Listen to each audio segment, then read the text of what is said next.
আইন সংস্কার কমিশনের প্রস্তাবনার আলোকেই ১৩৩টা অর্ডিন্যান্স অন্তর্বর্তীকালীন সরকারের সময় জারি করা হয় এবং সেই অর্ডিন্যান্সগুলোর মধ্য থেকে প্রায় সবগুলোই আমরা কিন্তু সেই সংস্কারগুলো গ্রহণ করেছি। বাকি যেগুলো আছে আমরা সংবিধান সংশোধন কমিটি গঠন করেছি, বিশেষ কমিটি। সেই কমিটি জুলাই সনদের আলোকে আমরা সংস্কারগুলো এগিয়ে নেব। জুলাই সনদের আলোকে সংস্কার এগিয়ে নিয়ে যেটাগুলো সংশোধন করা দরকার আমরা সেগুলো সংশোধন করব। দেশের মানুষকে প্রতিদিন সুরক্ষিত রাখার প্রত্যয় নিয়ে সেফটি কেবলস সহ এলো সেফ সিলিং ফ্যান।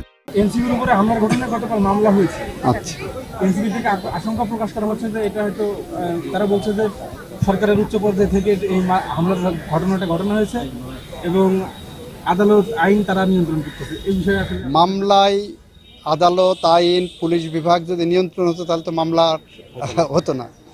মামলাটা একটা হয়েছে, মামলা যথাযথভাবে আইনসঙ্গতভাবে তদন্ত হবে এবং যারা দোষী তাদের ব্যাপারে শাস্তি। সরকারের জায়গা থেকে আইনগত যতটা পদক্ষেপ নেওয়া সম্ভব ততটুকু করা হয়েছে।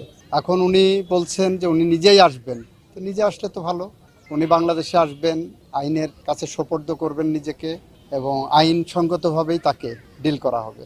এখানে আমরা আইনের ব্যত্যয় ঘটিয়ে কোনো কিছু করব না। এটা একটা আইনসঙ্গতভাবে আমরা আগানোর চেষ্টা করছি।